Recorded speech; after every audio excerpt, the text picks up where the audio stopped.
Hello guys, welcome to the network. On the bench is another camera that we're going to be adding to our arsenal. Now this isn't a new camera, but it's new to me. So what I'm recording with right now has always been the same camera I've been using since 2019. So I've been using a Nikon D3400 for the past few years. And I got this back in 2019 and it's entry-level DSLR. And it's not the best for video, but it takes excellent photos. But I have been in the market to upgrade my camera gear for video.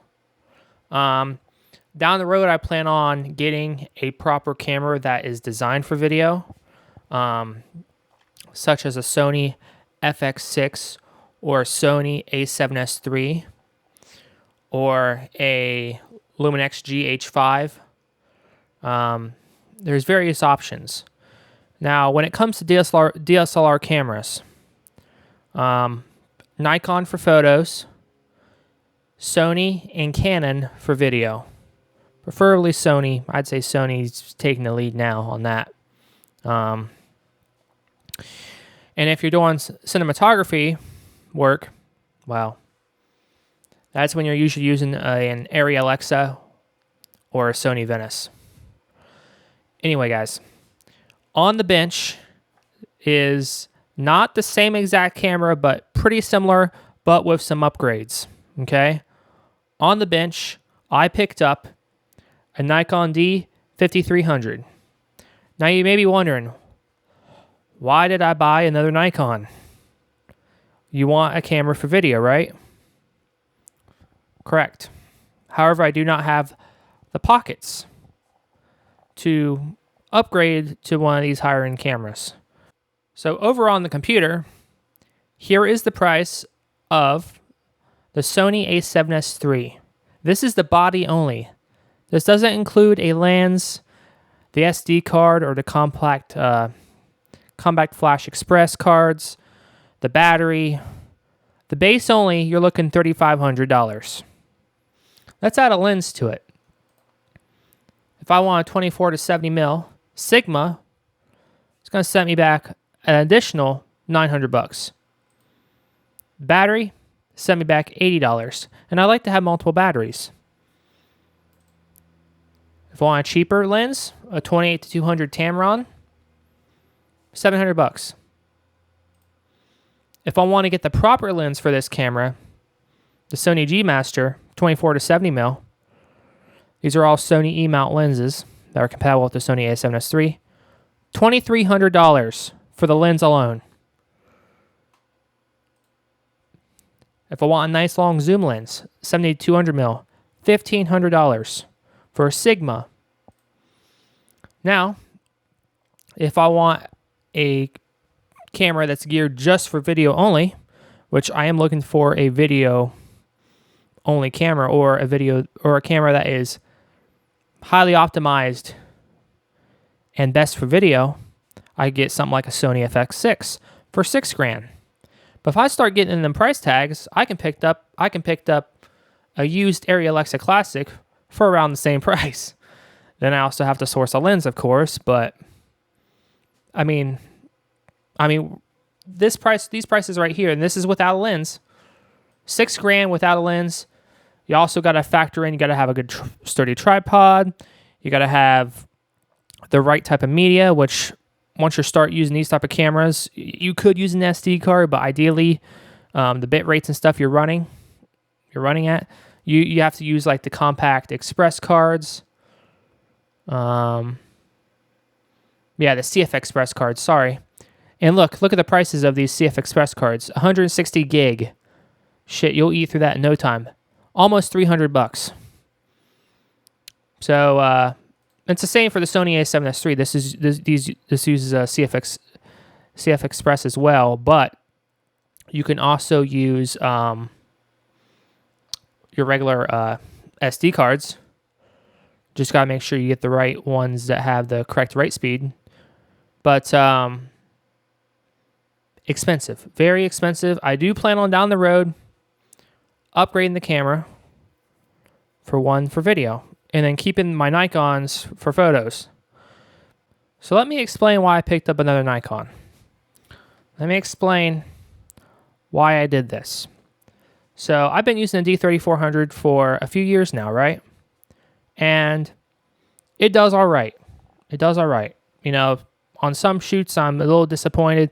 And I think a lot of that is due to the lighting conditions and also me having the camera in auto exposure and not manually locking in exposure, such as ISO and aperture and shutter speed, stuff like that. So whenever I do something on camera, say I put my hand down here or something changes in the scene, of course it's not going to do it right now. Oh, the ISO did bump up there, but it just went back down. Whenever I do something, the exposure is going to change, right? But if you lock in manual exposure, you can control your lighting. You can control the lighting conditions of the video. So in some shoots, I've recorded stuff that's on the table, and the video got very dark. And mostly this happens if I'm like pointing the camera at like a laptop screen, something like that. The surroundings will get dark because it's trying to pull exposure from that very bright screen, so it has to lower the ISO while everything around the screen gets dark. So what you would do is you'd ideally find the right ISO for that particular scene and lock that in manually, and it won't jump around, and you'll have consistent lighting throughout the entire video. It won't get really dark and look weird. So this camera that I'm recording with right now, the Nikon D3400, it's not designed for video, but when you give it the right conditions, it does pretty well. But there's quite a few caveats, okay? First off, like many DSLR cameras, especially the ones that aren't geared towards video like the A7S III, there is going to be a time limit imposed when you record videos. So, and it really depends on what bit rate you're running at and frame rate and stuff. But usually the max for most DSLR cameras is 30 minutes. And what happens is, as soon as you press the record button and start recording a video, you have a timer that shows up that counts down. So right now, it's showing 7 minutes remaining, and it's counting down since I started the recording. So you have a time window. Your max is 30 minutes, but it can be lower depending on the bit rate you're running and also the frame rate. So I run it at the highest bit rate that's offered in camera, which is roughly 20-25 megabit AVC H.264. And that imposes a 20-minute limit instead of 30 minutes, so even reduced. So what happens is, once that timer runs out, the recording ends, and if you're not looking at the camera, keeping an eye on it, you could be talking or doing something, and your camera is no longer recording. And what you have to do is you just have to hit the record button again, and it starts another additional video. And then in post, you have to pretty much slice all those different video clips together to make one long video, sync each one up. So every time that I start a new recording, since I use external audio, and this camera doesn't have a built-in microphone jack, it doesn't have time code, I have to slate every time I start a new recording. So every 20 minutes in post, I have to resync, and I also have to make sure that while I'm recording video, that I'm occasionally checking the camera to make sure we haven't ran out of time. Now, there is a solution to this. Just get a timer, but get one that vibrates on your waist. So I could set this to vibrate. You don't want to set it to 20 minutes because obviously that's when the recording will end. Set to like 18 to tip you off. Hey, your camera's about ready to run out. And then I can keep better track of it. But that doesn't fix the issue in post of me having to keep resyncing all the video clips and slicing them together It's a lot of effort, a lot of work, right? But that's how most cameras, most DSLR cameras are designed. Now you're like, why do they have this limit? Well, sometimes it is due to the file system that the camera is using. There is an imposed 4 gigabyte limit per video file. But I found out, nope, that's not the reason for this camera. It can actually, the file system doesn't limit per file size basis. It's built into the video recording code that imposes a 4 gigabyte file size limit. That is the limitation on this camera. It's just hard coded to cut off at 4 gigabyte. You may be wondering, why do various vendors, it's not just Nikon, Canon does it, Sony does it, except for higher end cameras or cameras that are based around video, such as the A7S III. Those don't have time limits because they're based around doing video. And you're seeing a lot of vendors are starting to do away with these time limits. But why they were imposed is because there was an import tax, I believe, out of Europe. I'll overlay if I'm wrong. Whereas if a device can record video more than 30 minutes, it's classified as a camcorder instead of just a regular photography camera. And that imposes additional tax. And I guess the vendors didn't want to pay it, so long live the time limit.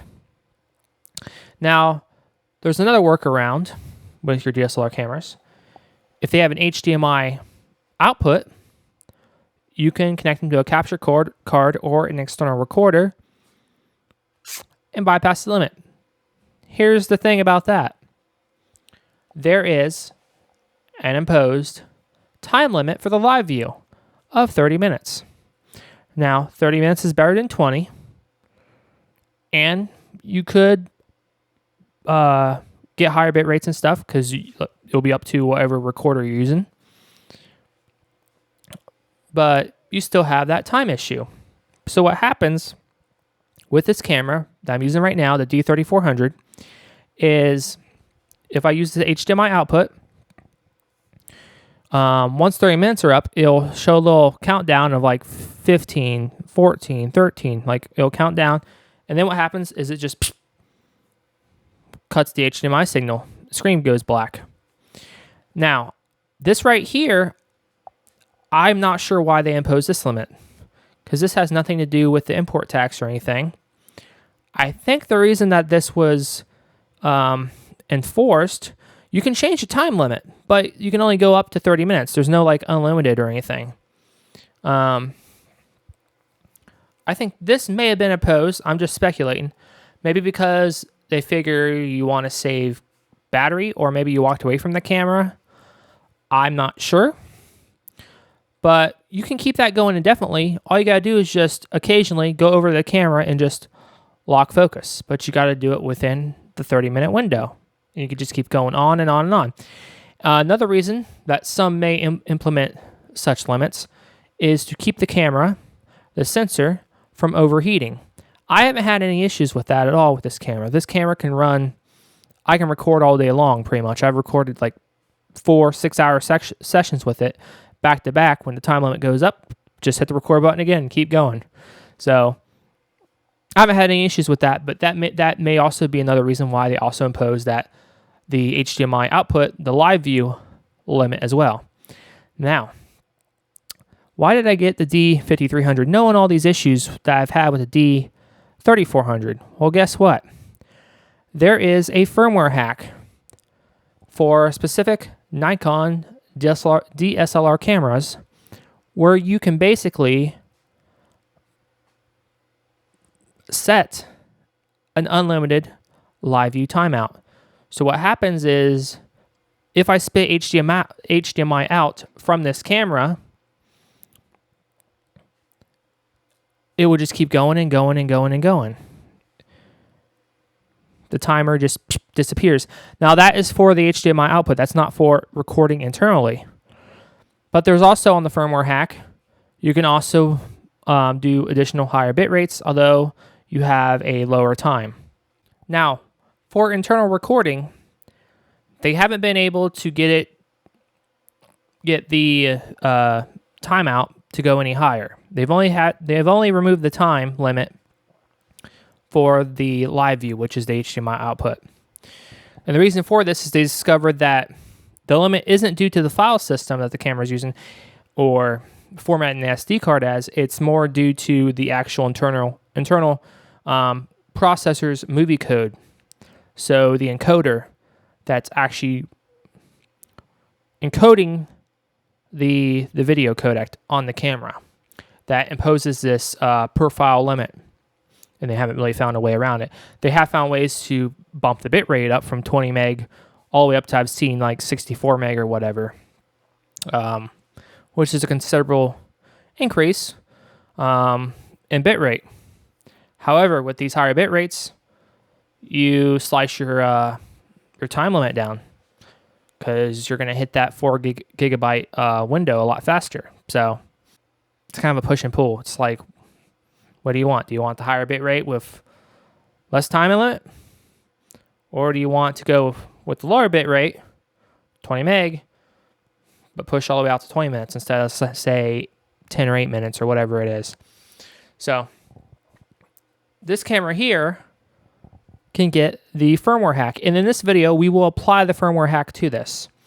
Now, why I chose this camera is because it's very similar to my existing camera. I can have multiple camera angles, and all my cameras will pretty much have the same picture, you know what I'm saying, the same look to them, because they're pretty much the same cameras, just different body. This actually is a little bit of an upgrade to the D3400. It has some things that the D3400 doesn't have. So this is actually considered like the next step up. Like the D3400 was an entry-level camera. This is probably right above it. I wouldn't say mid-tier, but the next tier up from entry. So let's go over the specs. Let's compare it. I have the sheet right here. Let's compare it to my existing camera, which is what I'm recording on right now, the D3400, to the D5300 right here on the table. What is the difference between these cameras? They're very similar, guys, and you're going to see why I picked up this camera. One of the reasons was I'm very familiar with my D3400. I have it for years. I'm very familiar with the interface, how it functions. I've gotten pretty comfortable with it. I know its limitations. I know how to make it work better. I'm very familiar with it. So the D3400 versus the D5300. So these are both your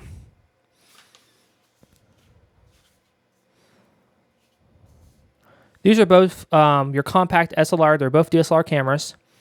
The D3400 camera I'm recording with right now and have had came out on August 17th of 2016. Okay? So getting a little bit old, right? Depreciating in value a little bit. But still excellent photo camera, right? The D5300, October 17th of 2013. So this camera, while it may be very similar, have the same sensor and image processor, it's older. And they'd be like, why the heck did you go with an older camera? This camera is nearly 11 years old. It will be turning 11 in a few months. So, old, right? Yes, I know, it's very old. Okay? But it doesn't mean it's obsolete. So, this camera is actually older, but guess what? It actually has some additional features that my D3400 doesn't. This is actually a step up, even though it's older. Isn't that kind of weird? It's kind of weird. But they are both 24 megapixel APS-C sensors. They both have the same Speed 4 image processor. These are pretty much the same exact thing, maybe slightly different body and slightly different features. But guess what? This is considered a step up. So it's older. They both have the same amount of megapixels, but get this. This one actually has 24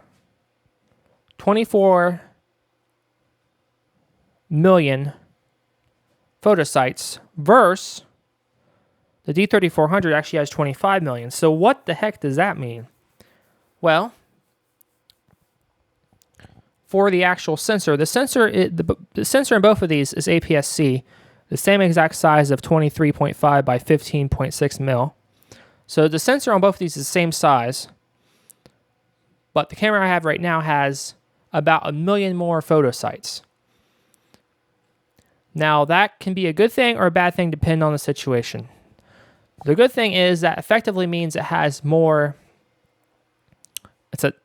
just a hair higher in resolution, although the final output is only going to be 24 megapixels.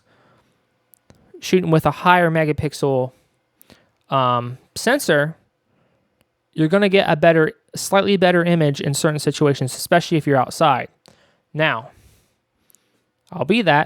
this has less, but what that means is the actual photo sites of this sensor will be slightly bigger. And what that means is each photo site can take in light a little bit better. So this camera, as a result of it having about 1 million less photo sites on the sensor, it's going to probably be a little bit better in low light situations. So compared to the D3400, this might actually be marginally better in low light situations. Okay?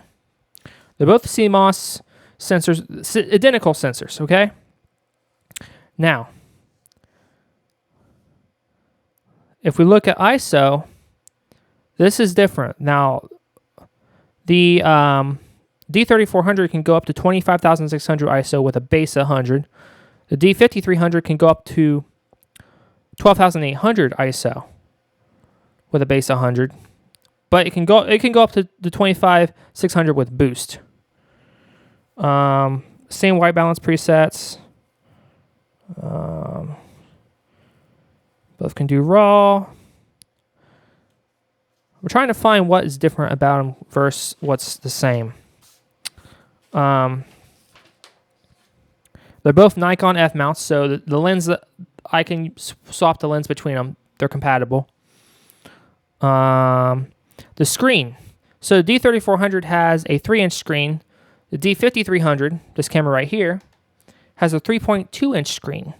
And get this, the screen on this one fully articulates, which means I can pop it out and move it around, guys. So if you guys can't see right there, see the screen? Well, guess what?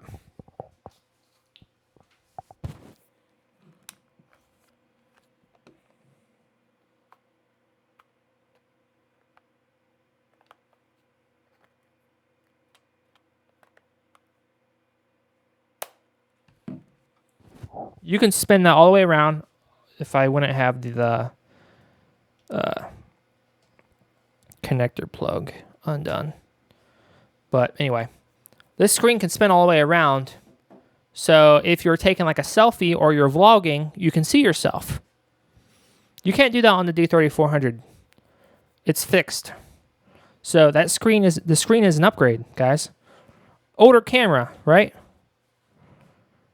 Very similar body, although slightly different. Like I said, slightly different features offered. Yep, high res screen. Flash range. So this has a better flash. It can go up to 12 meters. The D3400 7.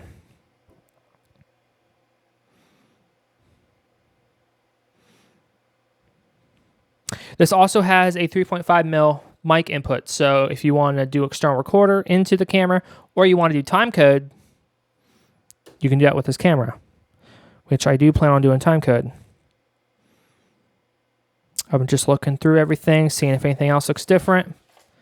But honestly, it's looking about... it can do the same exact video formats and resolutions and frame rates. They're identical, up to 1080p 60. Probably going to be the same bit rate and everything. This has a stereo microphone built in, D3400's mono.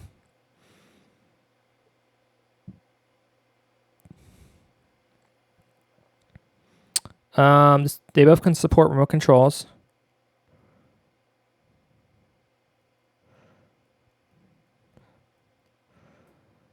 Both of these cameras can share the same exact battery, which is good. This also has GPS built in, whereas the D3400 does not. So if you're taking photos, you can tag the photos with the GPS coordinates. So this also has GPS built in. See, guys, I'm telling you, this actually has some better features. It also has time-lapse recording built in, whereas the D3400 does not. So that's just comparison between them. Very identical cameras. Both 24 megapixel APS-C with the same Speed 4 image processor. So they're going to be... The image that I expect to be out of this is pretty much going to be the exact same that I'm getting out of my D3400.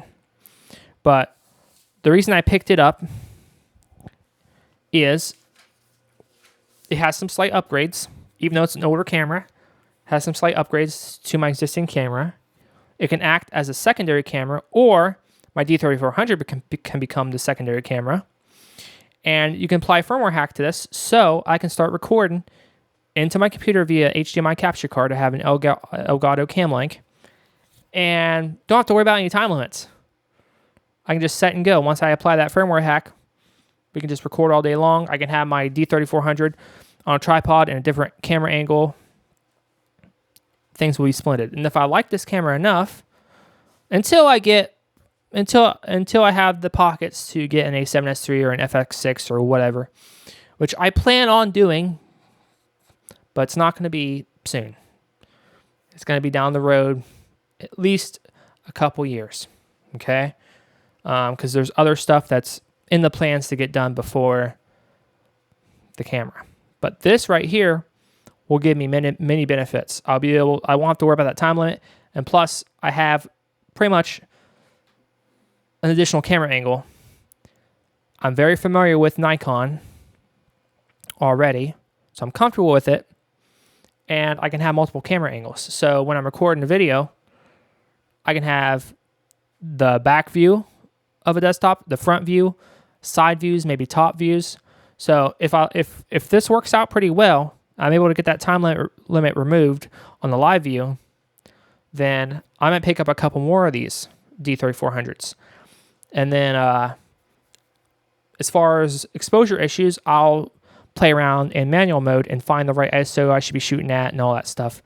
Lock that in to where if we go to different scenes and stuff, the lighting is not going to look weird. The video is not going to get dark. That's mostly just user error more than just the camera itself. That's just, you really should be locking in manual exposure. I already lock in manual focus because since these cameras aren't really geared towards video, the autofocus on them sucks. It's if you want autofocus, this Sony A7S III is pretty much the godsend of that, right? Oh, that's another thing. The D3400 also has more focus points. Let's see if I can find that. Yeah, the number of focus points on the D5300 is 39, and the number on the 3400 is 11. So 11 to 39. So this has more focus points as well. So like I said, it's an upgrade. Older camera, but a little bit higher end, slightly higher end. Like I said, this isn't Nikon's best camera by a long stretch. They have better cameras, but they cost more. That's another thing. Since it's an old camera, the price on these has come down drastically. I mean, you can pick these up depending on if it's a bid or not. I've seen some of these start out like $100. I got this one for $300, which is still a far cry of like a $3,500 base Sony A7S III without even a lens. This came with a lens as well. Sometimes I can find these for like $150 with both the I think it's no, it's 18 to 55, and then they're like I think it's like 30 to 200 or whatever. So you can get with both the regular lens and the zoom lens for a steal. So I just have to look out for these, and I can pick up more of these. And like I said, another reason I got these is, even though not ideal for video, these are excellent for photos. Like my D3400 takes excellent photos. Because, like I said, Nikon, when it comes to cameras, Nikon for photos, Sony and Canon for video. But I'm happy to use Nikon for video because it's what I got. I'm familiar with it. I picked up another one because I'm familiar with it. I can remove the firmware hack. It's going to have similar image to my existing camera, so I can bring in multiple cameras in the same video, and they're going to look, the different angles are going to look the same. They're not going to look, oh, wow, this one looks so much better, or this one has different color science or whatever, because I don't color grade. Maybe down the road I'll get into color grading and stuff when I get my A7S III, but not right now. But if I can lock in manual exposure, remove the time limit on the HDMI out, I can play around with bitrate and OBS and stuff like that, maybe bump it up a little bit, or use a better codec like HEVC, or, there's all different kinds of things I can do to get more mileage out of these cameras, more performance. So, anyway, I digress. We went over that. So, I have a couple things on the bench here. You guys may have noticed I have additional cameras. They won't be covered in this video. This video is, I'm talking way too much already. But I have flip cameras on the bench, various generations, like the second gen and the third gen. The third gen, it's like rubber that's really sticky, and the other one's just plastic. I prefer the second gen. I also have a Kodak ZI8.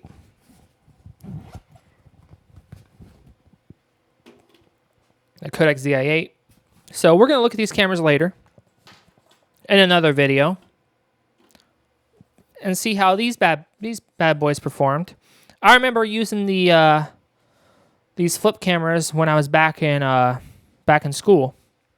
And no, if Knox County Christian is watching, these aren't your cameras. I bought all the cameras here on this table.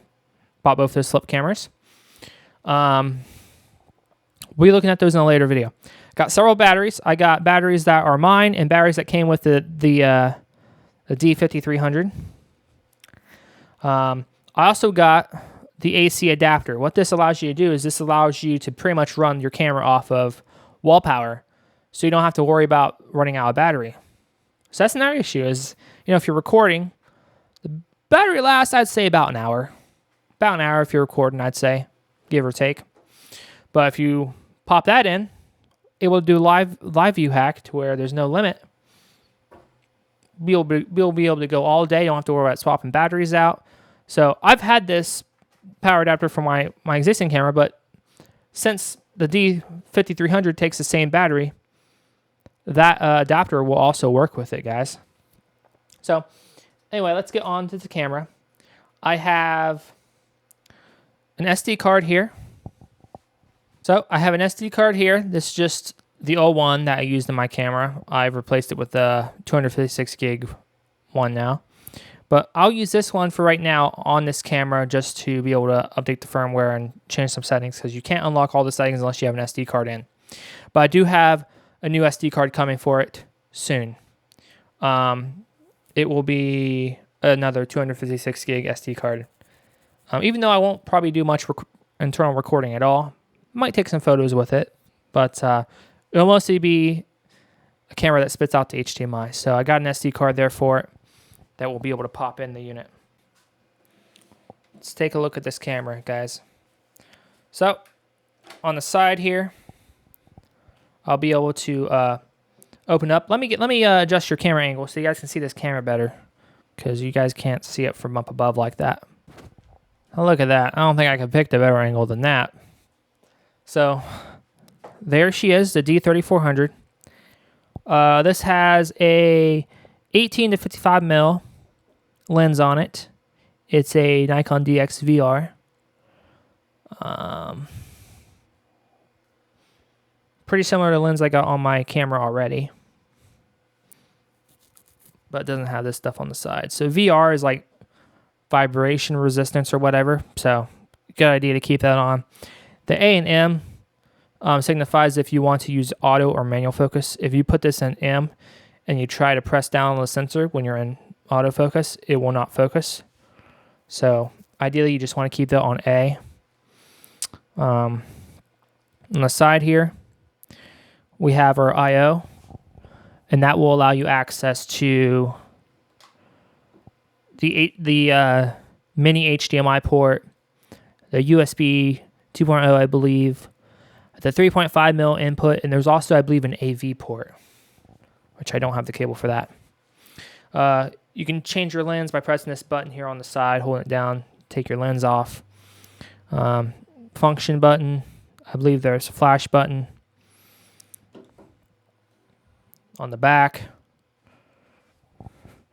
The layout's slightly different than my existing camera, but like I said, it functions pretty much identical to my D3400. It's just a slightly different camera. So, screen opens up. Screen opens up like this.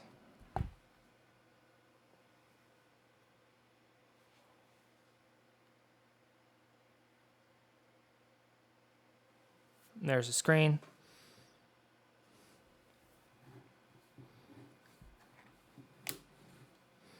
Other side, we got our slot to put in our SD card. Put that in there. Now to do live view on this, you have a little button up here that you press, and that will put you into live view. But as far as your dial and everything, it's pretty much identical to the D3400, just slightly different layout. So right now we're in M, that's manual, but to put yourself in auto, you move that dial to where it says auto, or you can do it with that little like lightning bolt arrow looking thing. That means auto with no flash. But like I said, guys, very similar. The camera does work. I did verify it. I do think the firmware is outdated on it, but we're going to be updating it and putting the hacked firmware on it.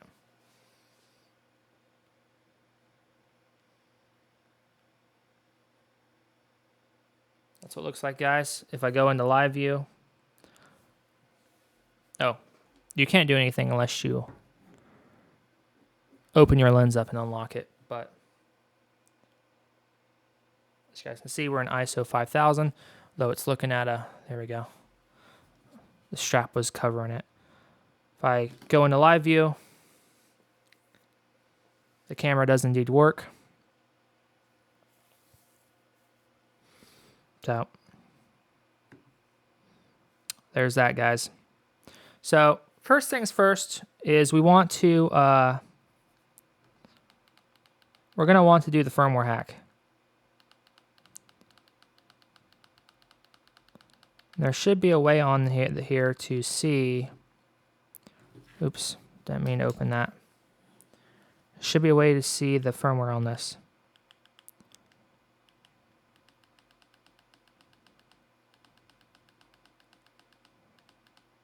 Firmware.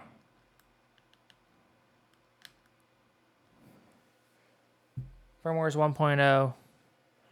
We're going to fix that.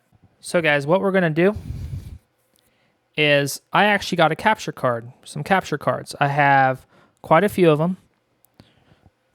I have an Elgato Cam Link, and I have a couple Vivitar ones that I picked up from.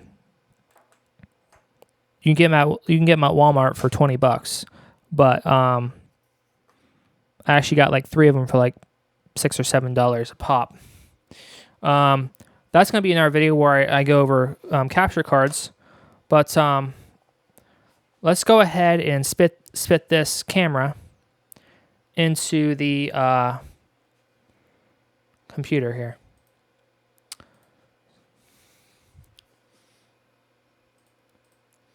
So I'll bring up the computer. We can see right now it says Elgato, no signal, right? Let me zoom out here. So I'm going to get an HDMI cable.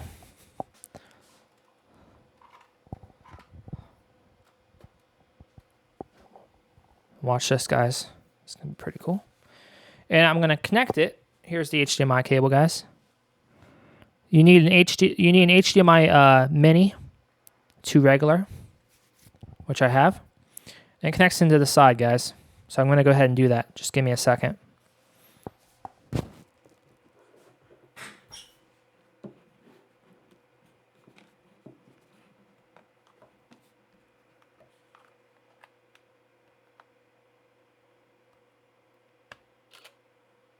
Okay, I connected the cable. The Elgato still says no signal, but sometimes the Elgato is kind of weird. Might take a second here.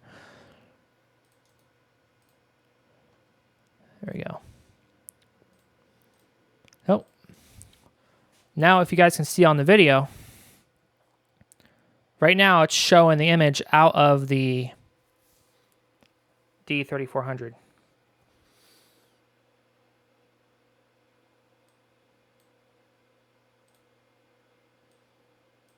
Okay. If you guys don't believe me, I'm going to pick it up. If you guys can see right there, I can lock focus. There's OBS. And look over here, guys. What do you see?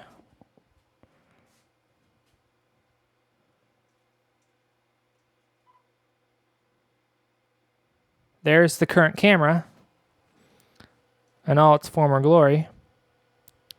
The D3400. Look at that, guys.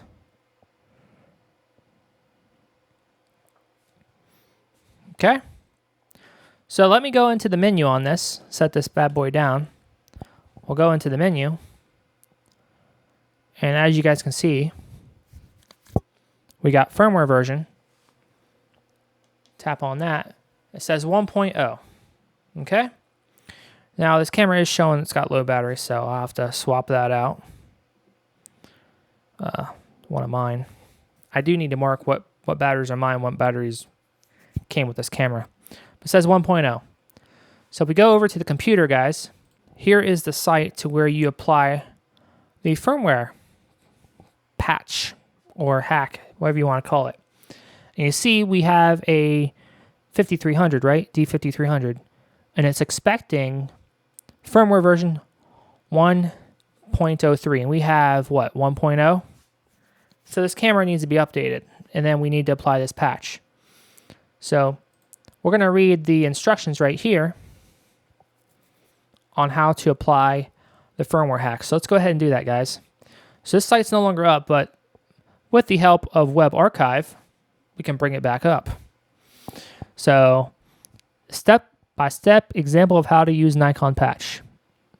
Now it says D5100, but this applies to pretty much all the other cameras, right? So you have to download the original firmware for your camera model from Nikon Firmware. Okay, and here's the site. It's downloadcenter.nikonimglib.com/en for English /index HTML. So pretty much a Nikon Download Center. And you're going to find your camera, which for us is the D5300.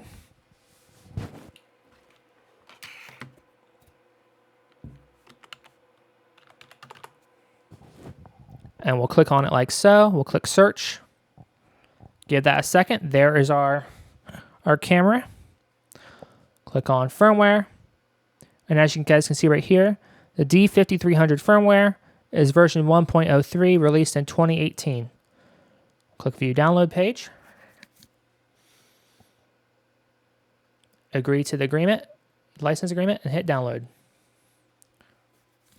Just like that. So it's now going to download. As you guys can see right there. It's downloading. We'll go back over to here. So download the original firmware for your camera model. Nikon hacker team does not provide patch firmware as a download. The patch will be applied to the original firmware you download from Nikon. Okay. Please note that some patch features are only available to some firmware versions. You'll find the support for version and changelog. Your camera.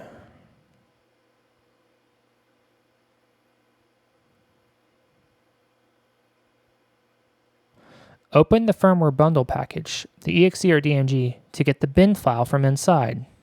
Okay, you can use 7-zip or WinZip or WinRAR to extract the bin file. Go to the online patch tool. You have to have a modern web browser to run WebAssembly. Click on button, select firmware file, find the bin file extracted in the previous step. When a known file is open, the tool will display the camera model version. Select features to read description, tick the features you want. Click the button Save Patch Firmware, blah, blah, blah. Got it.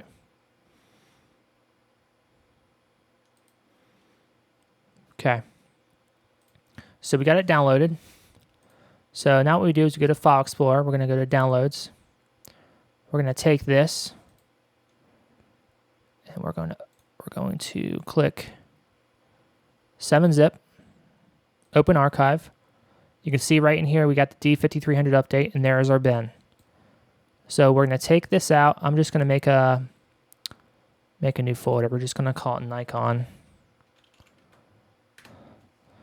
Going to take this, and we're just going to drag it. There is our bin. And now what you do is you're going to hit Choose File. Downloads, Nikon. And as you guys can see right here, it pops up, the model D5300 version 1.03. I want the live view hack. So as you can see, if you set live view to 15 minutes, it now results in a no timeout. You can also add in a high quality bitrate of 64 megabit instead of 20 megabit when you're recording 1080p video internally on the camera. I don't want that feature enabled on this camera. I'd rather have the longer runtime. Click Save Patch Firmware File. And there it is. There is our patched one. Click Open File. I'm going to go ahead and cut that, put it into Nikon. There's our patch bin. Pretty much identical size, like so. But to verify that this hack is working, first what we got to do is we got to see the existing live view in action. So we're back on the camera. I'm going to go into the menu, and I'm going to show you guys this this limit. It should be in here somewhere. So this menu might be slightly different than the one on the D3400, but it's going to be pretty similar. So as you guys can see in here, here's where you can change your internal recording settings. So I got 1080p 24, that's fine. Movie quality of high. Now if you set that to the low or the normal, it will bump it to 30 minutes. Trying to find where the live view is at. HDMI, here's where we can control our HDMI settings. We're spitting out HDMI right now. Video mode, NTSC. Flicker reduction, I'm in the United States, so you want that to be on 60.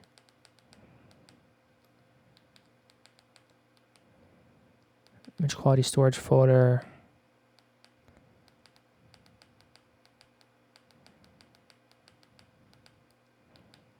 Not a whole lot of I'm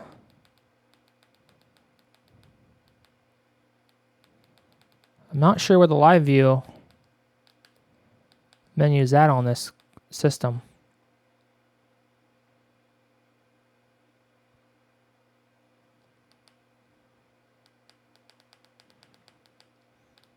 Might want to factory reset this thing.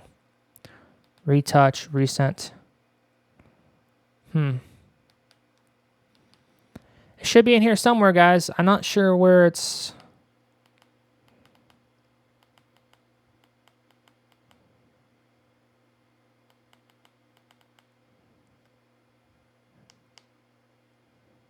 Oh, that's a self-timer.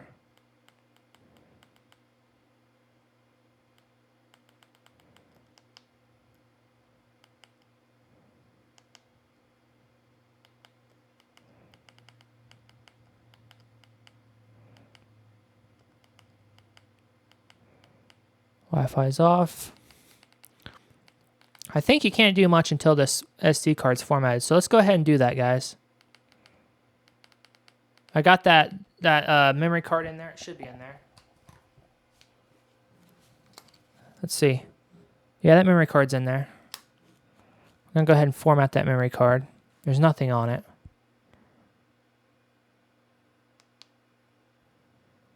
There. Do we get any additional features? Let me go ahead and turn this camera off. Camera's off. We now have no signal again. I'll turn it back on. As you can see, we're back in it.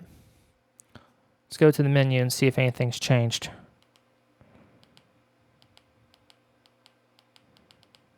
Location data, auto image, rotation, language, time zone, flicker.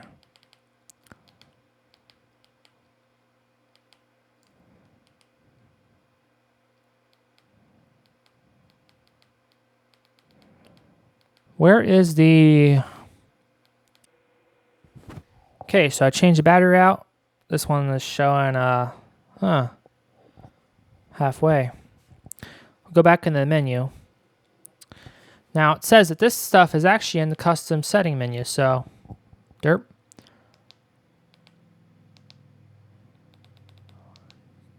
Timers, oh, here we go. Look at all this stuff, guys. This is kind of interesting. So,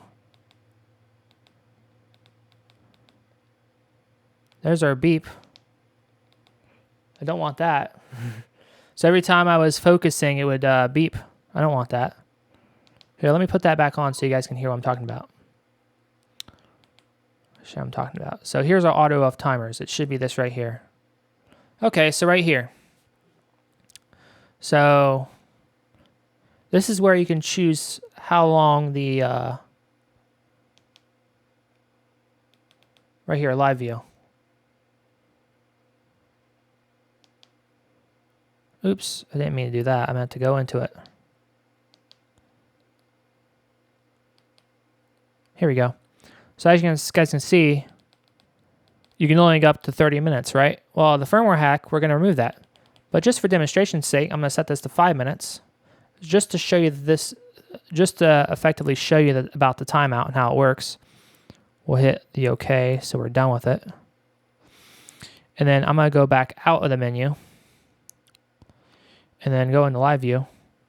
Now I'm going to tell you guys about that beep. I wanted to get rid of that beep, right? So every time I would lock focus, so let me just point to something on the desk. So these batteries right here, I marked them with an X. Those are the ones that came with this camera versus my batteries, okay? So let me go ahead and lock focus, and you guys are gonna hear this. Oh, maybe not. It didn't make a noise. It usually beeps. Oh, did you hear that beep? I don't want that beep. So we're gonna go into this camera, and we're gonna disable that beep. So where was that at?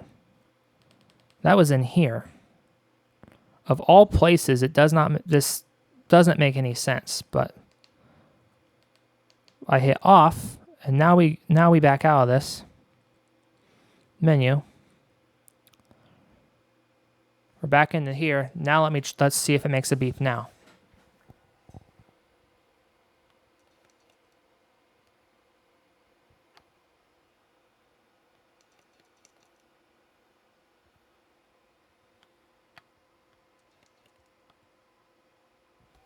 No beeping.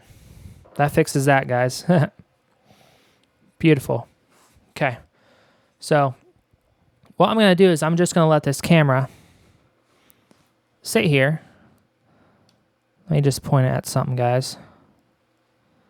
Sorry, I don't have a tripod for this camera yet. I know. Unfortunate. There. We'll just point it at my D3400. Hold on. Yeah, let's try that.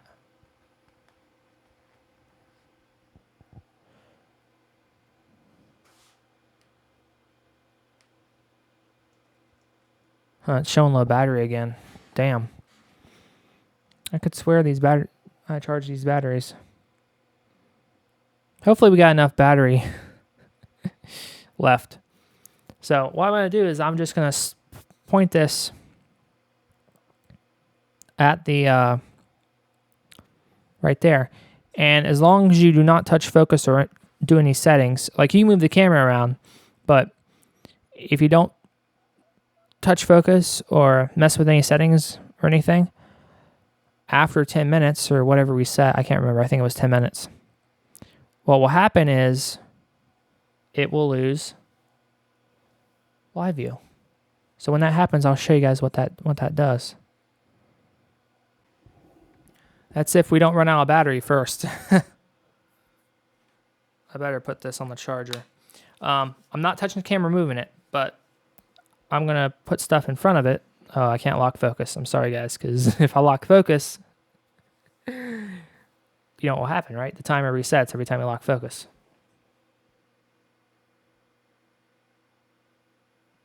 So this charger is my existing one. It's the MH24. And the batteries I've been using for my D3400, which is the camera you can actually look at now. See this camera right here? That's the camera we've been shooting with for about, what, 5 years? Yep. The batteries I've been using for that are the EN EL14A, 1230 milliamp hours, 7.2 volt. The batteries that they gave me for the D5300 are exactly the same.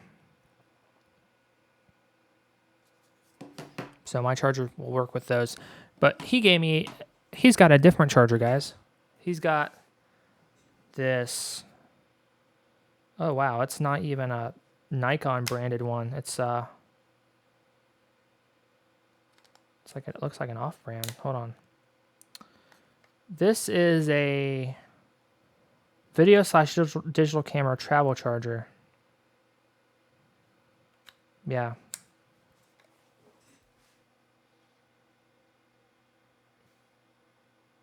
Yeah, this isn't even a... I wish I can adjust the camera, guys. I'm sorry. Well, what I could do is I could just switch back over to my D3400. That's a good idea. Okay, guys. Back on the D3400. The beauty of having multiple cameras now, right? You switch between them. So there sits the D5300 on the table, connected via HDMI. Not sure if you can see the cable come out the side of it. Maybe. Maybe not. It's going into an Elgato Camlink capture card. Oh, we just lost signal, guys. Hopefully it captured that countdown. So, as I was messing with the D3400, we lost signal on the Elgato. Did it count down, guys? I don't know. I'll have to relay that. So bring that back up. You have to go into here, hit live view, and we're back on again. So let me switch between. Now we're back on the 5300. There is the D3400, guys. Look at that. On the tripod. Beauty of having multiple cameras.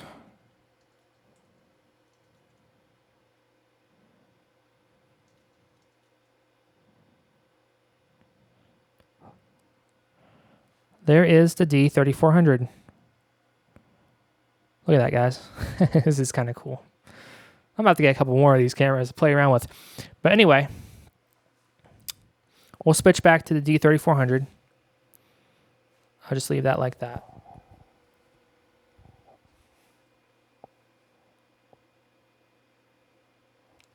Okay. Anyway, guys, I was messing around. Let's move this over here. Okay, so like I was talking about the batteries and the charger, right? Charger he gave me, I haven't even seen before. It looked kind of wonky.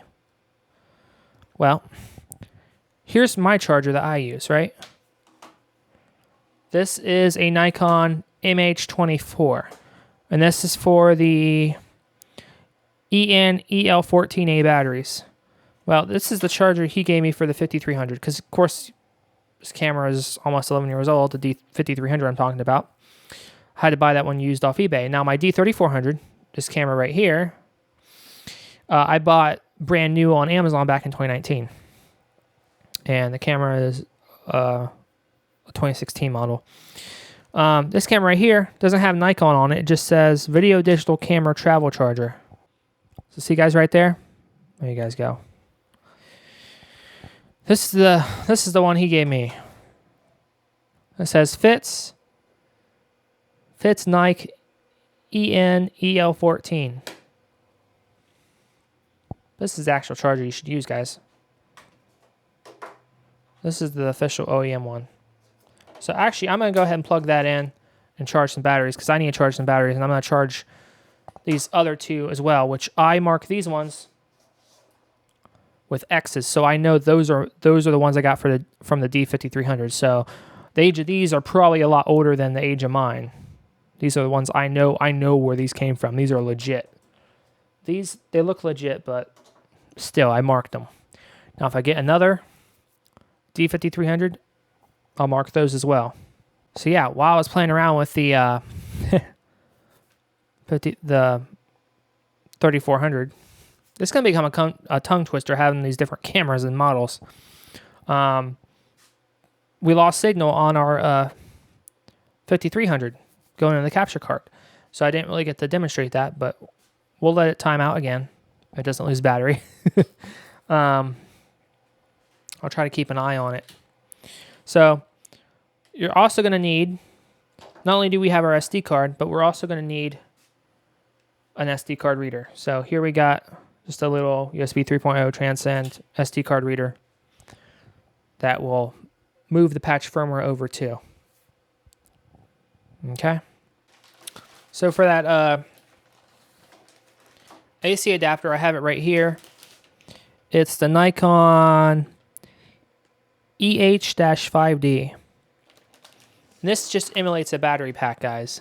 And that I can use that to plug into the 5300, the timeout hack, and we should be able to just run all day and night. Which would be pretty cool.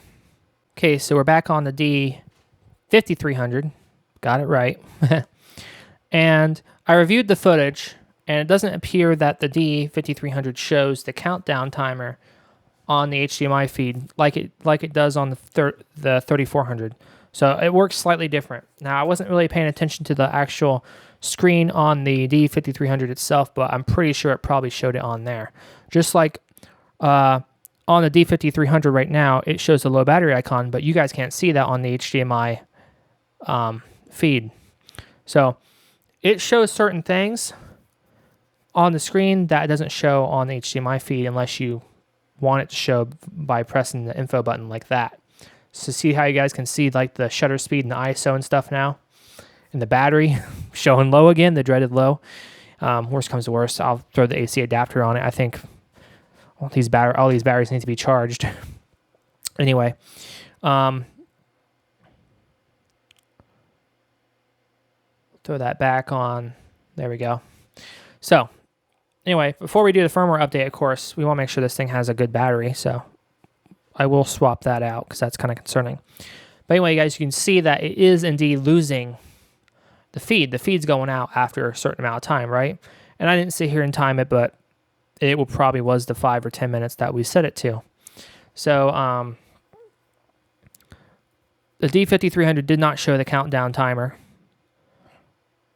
on the HDMI feed. Now, will it show on the screen? I'm not sure. If I sit here and watch it again, it probably will show on the screen. But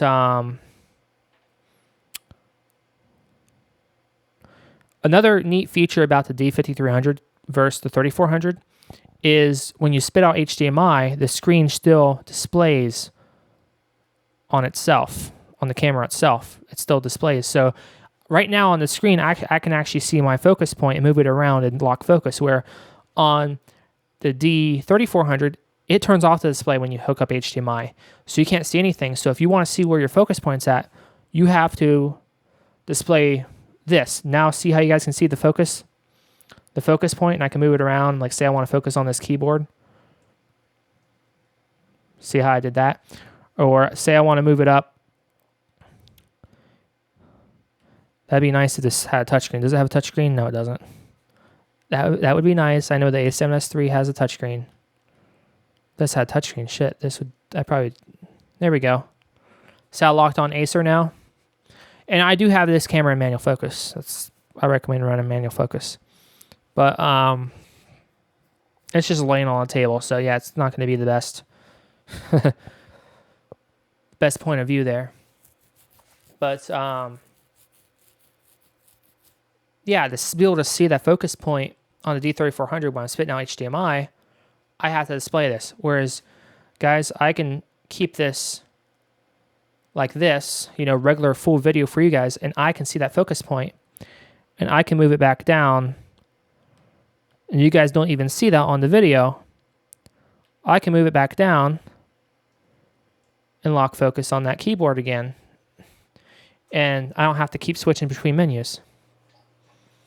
So a very nice feature to have on the D5300 as well. So the battery's showing low, guys. That's a little concerning, so we need to definitely figure that out. I don't want to have to take the battery out of my 3400 and put it in there, but if I have to, because these two batteries I have right here that I got from the guy or whatever, I know one of them's dead. I don't know the status of the other one though. And I just threw in a battery I had, and it's showing that it's low as well. So, shit. Got to charge all these batteries. So, I'll swap out the battery. We'll go back on the computer. We'll pop in the SD card.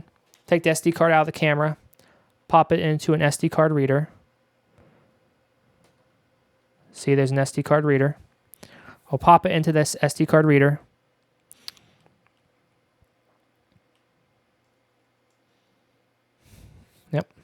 Pop it in the SD card reader, and then transfer the file over, and then we're going to update the D5300, and we're going to see if the live view stays on. And the best way to do that is to run the AC adapter so we know we won't have an issue with that. Okay? And if this thing can just stay on and tick away, beautiful. Beautiful. I will be satisfied with that.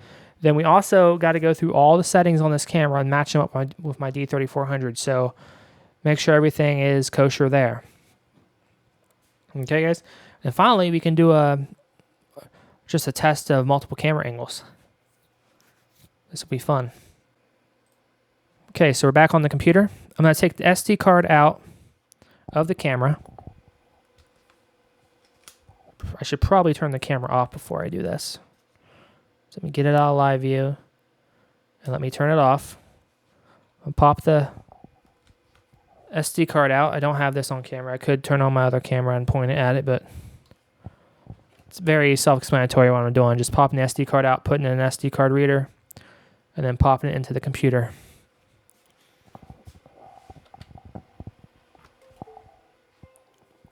There we go. As you guys can see down here, we got a D5300. Right here.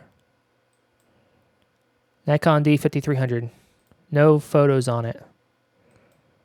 Okay, so what it says to do is you copy your patched file to the root directory of your SD card, rename it without the patched, eject it, put it in the camera, and update. It says nothing about updating to that version first, so we're going to go ahead and do that. So here's our patched. Going to go ahead and hit copy.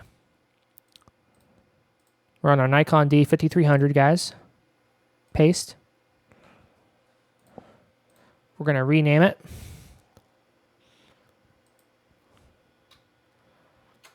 D5300 0103 bin.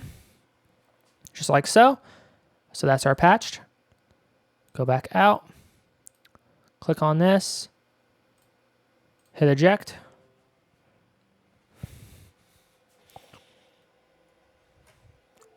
There we go. We got our hack, guys.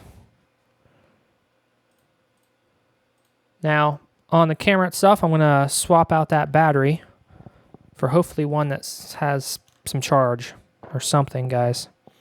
Or I need to find a solution quick. I could run it off of that, but I don't want to.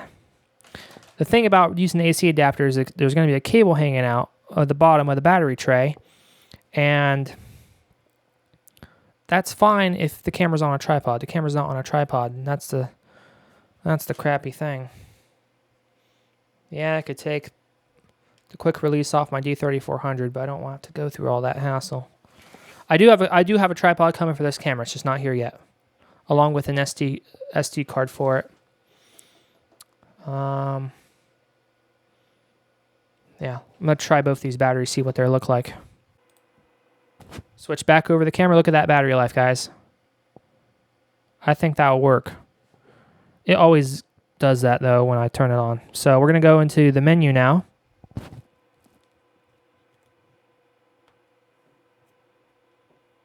Beautiful, guys. We're in the menu. So I'm gonna go ahead and sit down, get a seat, and we're gonna go through these settings, guys. Okay, guys, I am sitting down. All comfortable now. So what we're going to do is we are going to update the firmware on this bad boy. So let's see how we do that.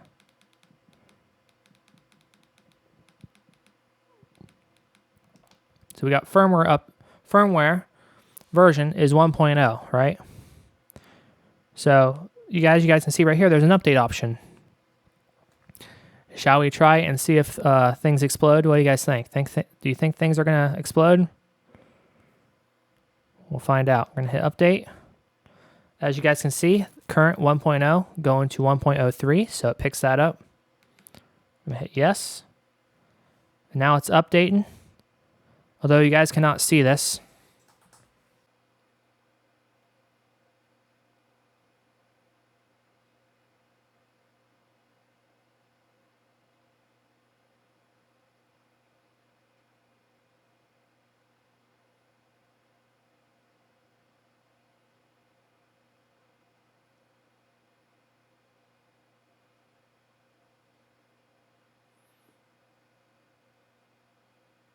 So while it does this update, it does not spit it out to the capture card.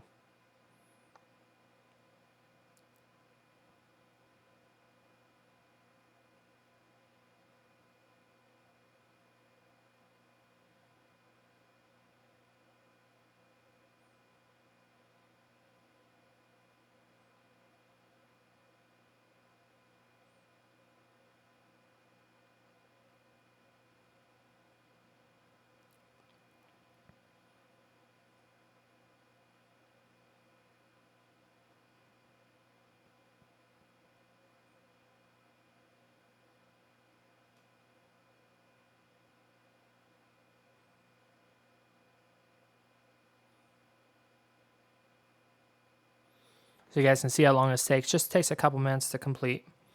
I'm pointing my D3400 at it.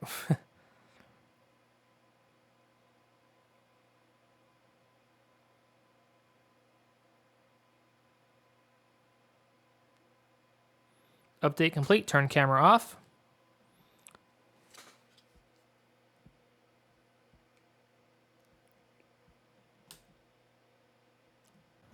Turn the camera back on, see if it blew up, and look at that, guys. Did not blow up.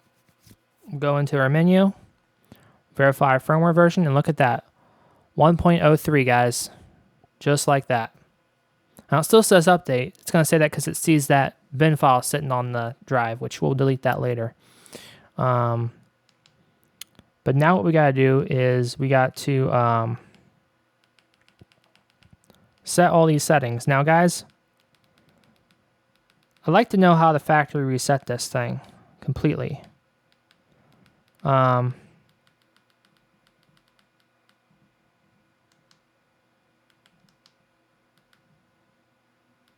would be really nice to know. Okay, so they're saying to factory reset it, you hold down the menu button and the information button together until the control panel turns off briefly. and then it should be reset to factory defaults. So there's these two green buttons on the camera. There's these two green dots on the back of the camera. That indicates what buttons you press to factory reset the camera. So you just hold down both those buttons, and I think I've already factory reset the camera. So now what we're going to do is we're going to go through each one of these menus, and I'm going to try to match it up with mine, my D3400. So I'm going to go in the menu on mine. Okay. So playback folder, I have that on all. Playback display options. No, oh, hold on. I have none, RGB, shooting, and overview. Image review, I have off.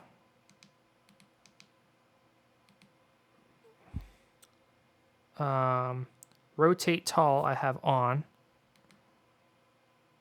Slideshow, that's nothing's in there.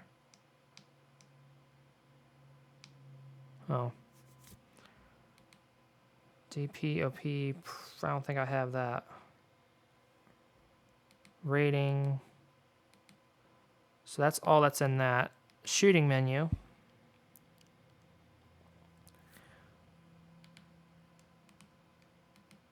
Storage folder.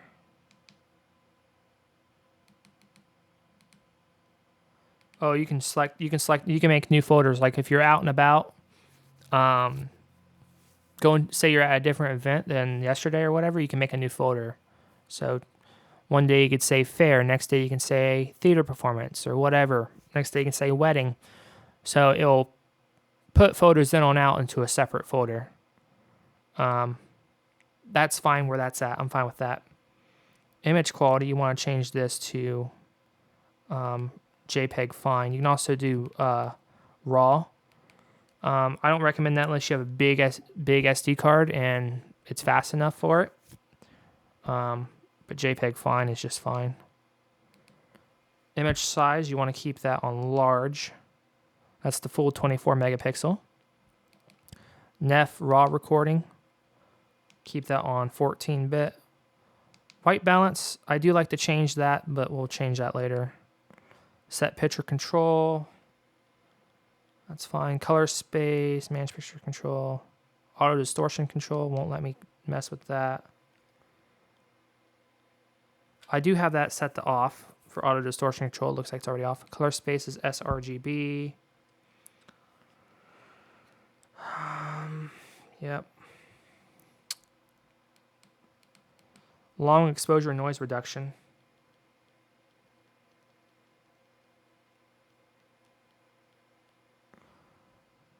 High ISO noise reduction.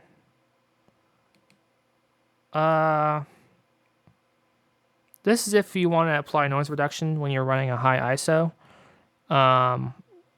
This is something you play around with. Interval timer, shooter, movie settings. Here we go. So I do want 1080p 24, movie quality of high, microphone. Oh, you can turn it off. We'll just say auto. Wind noise reduction off, manual movie settings on. So there's that. We'll go into here. We got custom settings, which I don't think I have that menu on my D3400. I don't see that on my D3400, guys.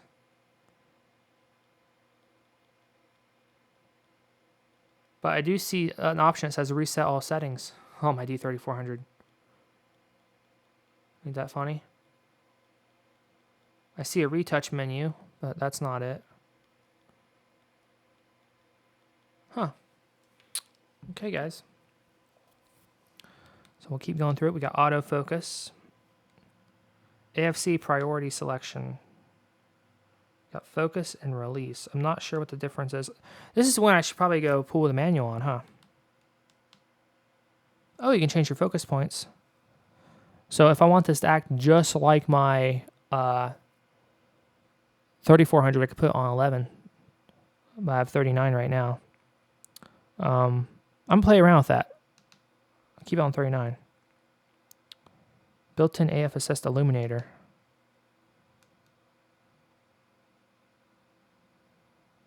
Not sure.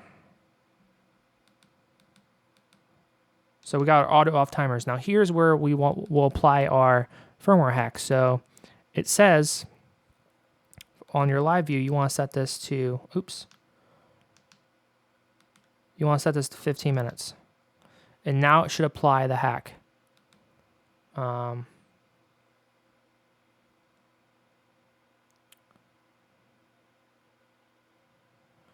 Okay, choose this delay before the camera enters standby mode and the viewfinder. Oh, that's when I first turn it on. Yeah, that's...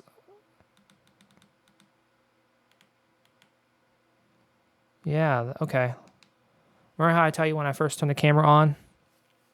It does that weird thing on me? Image review. What is this? Won't let me see. Oh, I think that if you have image review on, after you take a photo, it pops it up for a certain amount of seconds. I don't have that on, so I don't care. Playback and menus. So if I'm in the menus like I am right now, how long do you want display?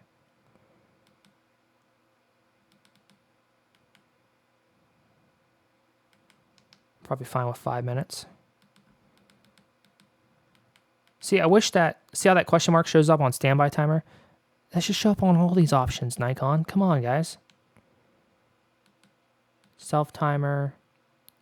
Remote on duration. Beep.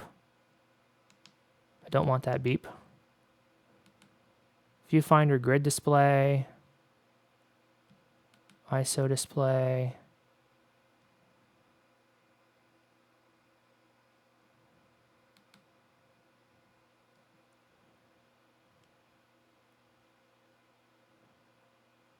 Oh.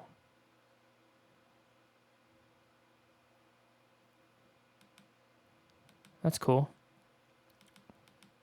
Print date. ISO.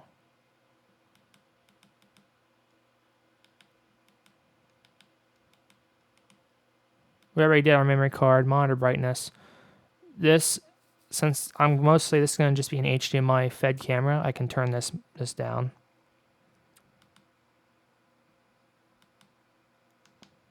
Like that. Info display format.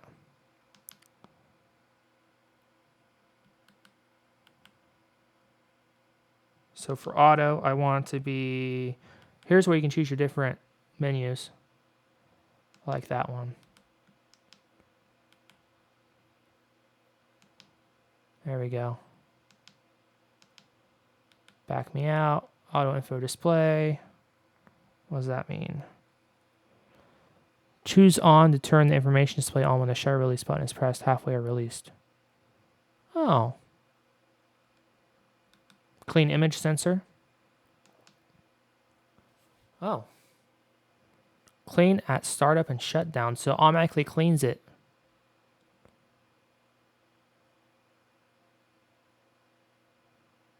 Oh, that's interesting. So I don't really need to clean it now because it's already been cleaning, it says. Lock a mirror up for cleaning. Flicker reduction, 60 Hertz. That's what you want. Time zone.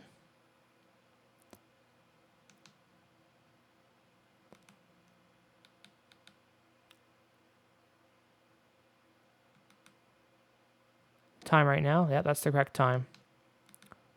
Date and time. 2024, 8/4, 12. That's off. I should probably fix that, guys. It's off by a few minutes. But the date is, it's 2024, August 4th. Hours 12 is 44.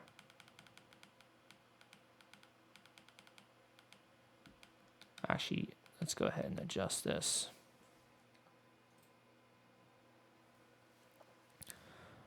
So when this 2024 804. So when this hits, when the time hits the minute, I'll hit OK, and we should be pretty close to dead on the correct time. Okay. And of course, if it's past noon, month, day, year, daylight savings time, yep. Language, yep. Keep it on English. Auto image rotation. I saw that earlier on my D3400. I can't remember where it was. Yep, I have that on. Image comment. What is this? Oh. Location data. Now see, here's where you can turn the GPS on and off and stuff. Oh, look at that. You can set the clock from a GPS satellite. Look at that. That's nice. Standby timer. What's this?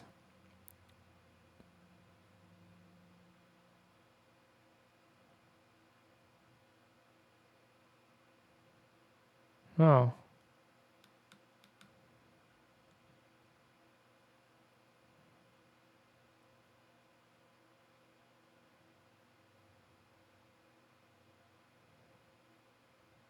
From the AGPS file on the memory card. Oh. I'm curious if I have to go and download that or if it pulls it.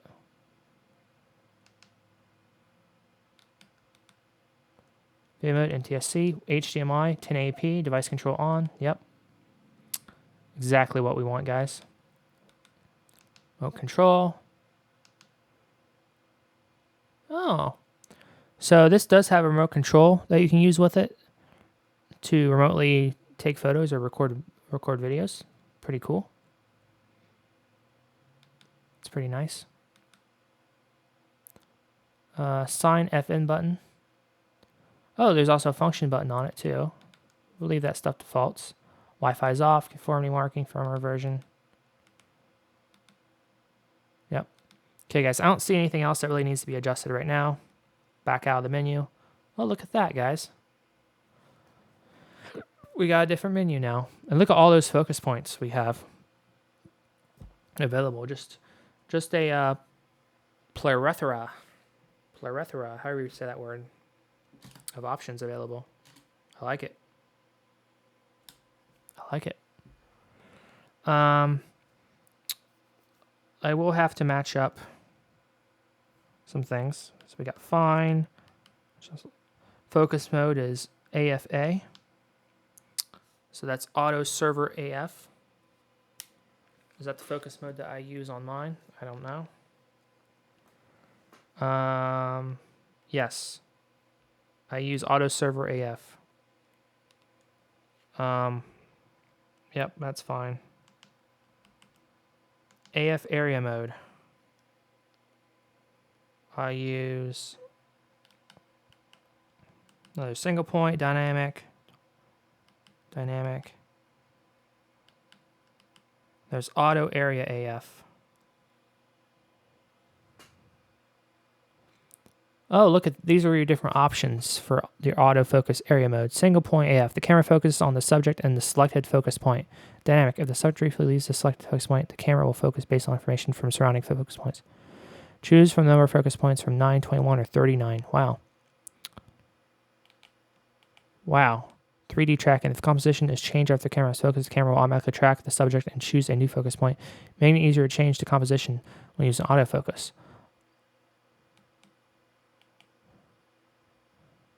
Auto area AF. The camera automatically selects the focus point containing the subject. Okay, that's cool. So I have mine on auto area, but you have all these other options. That's just something to play with. I don't even use autofocus. I mostly put this thing in manual. So, and all this other stuff is turned off, guys. So our white balance is turned off. Our white balance is on auto. I don't like that. Maybe it won't let you change it until... Okay, so I pressed the I button, the info button, to be able to get into that menu. We're on ISO of 800. I am in auto exposure. So if I move this camera around, you should see the ISO changing. See the ISO changing? Because right now we're in auto with no flash. Now if I throw this in manual, that ISO won't move. That ISO won't fluctuate. Okay. And sorry if I'm rambling a little bit, but I'm kind of discovering as I go, right? This camera, it's very similar to the D3400, but there's some differences to it. You know what I'm saying? And all that stuff's being kinked out. So if I throw this into live view, you can see we're back on my desk again, right? Focused on the keyboard. Not the best view. If I hit I, that's not going to show up on your guys' screen, but it shows up on the camera screen. I have those three options available. I have image quality, fine, image size, large, and then focus mode of AFS. So I wonder if I change this image quality, if it's going to do anything to the actual camera quality of this. No, it does nothing. So that's only if we're taking photos.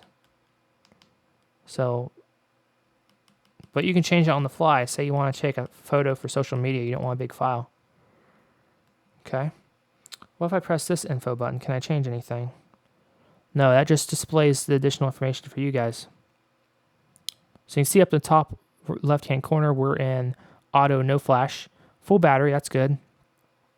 Our focus mode, our shutter speed is 1/60, which you always want to be double your frame rate. Which I'm not sure what this is spitting out to the Elgato. I wish the Elgato would tell me. Aperture of 3.5, ISO of 2000.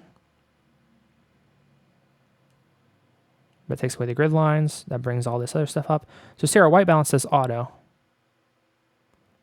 So I think we can't change our white balance when we're in this scene.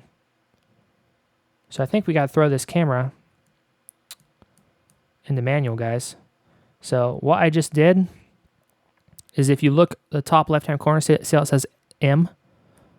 See how it says A, S, P? These are different modes.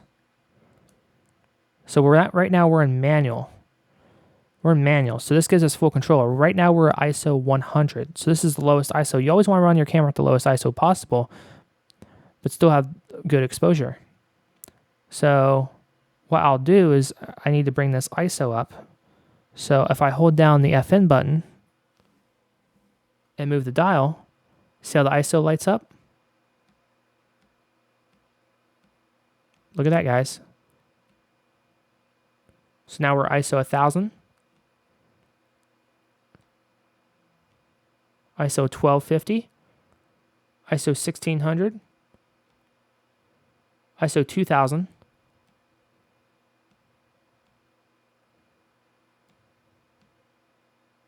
ISO 2500, ISO 3200, 4000, 5000, 6400, 8000, overexposed, 10,000, definitely overexposed.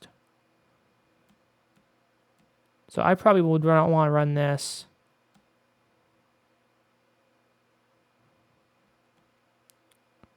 Probably no higher than 4,000 at this frame rate scene right here. 3200, not looking too bad. But we're losing some exposure. There we go. So ISO 2000 don't look too bad. But see, now I have full control over that. Now, do I have full control over my white balance? Well, if you notice, look at all this stuff that comes available now. So auto bracketing, I don't know what the heck that means. Adjust settings for the current selected bracketing program. Not sure. I should get the manual for this, guys. I really should. But this isn't going to be a video fully on setting up this camera or all the details about. This is just playing around, messing with this new camera. HDR. This has high dynamic range. Will that change anything though on the actual image preview, or is that only for when it takes a photo?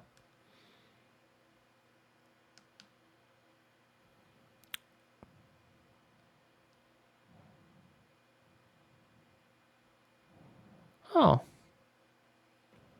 So it only matters if... Okay.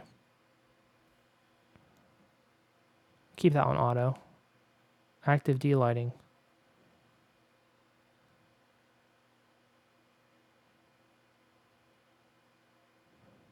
Active D-lighting. I think that's something that I had turned off on my 3400.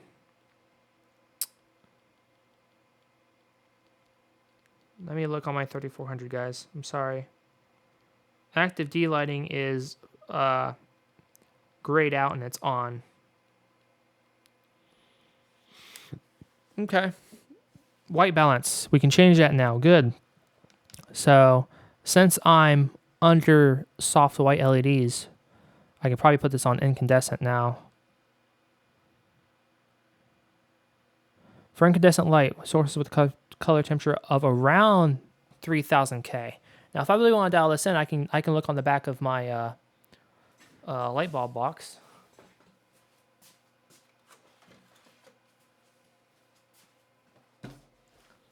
Let me show you guys. Hold on. Let's back out. So, on the table, bad angle, I really know. If I back out of this menu, right, turn off this info display. You see on the table right here, guys? I know. I don't have a tripod for this camera yet. I could throw it on my other one, but I gotta take the brackets off. There we go. Wow. Huh. So right now, I'm overexposed, but that's because I'm in manual. So excuse the exposure issue. But on the side of this, it will say the light appearance, guys. Look at that. So, see right here? The color temperature of 2700 K. Okay? So ideally, you want your room to have all the same lighting, guys. Okay? You want your room to have all the same lighting for the same color temperature, so you can set your white balance correctly. So if I go back into that menu, which you guys can't see now, because I need to turn on the info display for it. Now can you guys see it? Yes, now you guys can see that. Okay. See how it says WD, white balance? You can change this to incandescent, right? Which is set around 3000. This is around 3000, but we actually want this to be dead on. So we have a pre. So if I hit question mark, measure a value for preset white balance or copy the white balance value using an existing photograph. Okay. We'll hit pre. Now look at that. Look what happened to our colors, guys. That looks awful, right? But what we can do is somewhere in the settings, there should be a way to set our manual ISO or white balance. So see right here where it says preset value. You can measure or use a photo. Use a photo. Oh.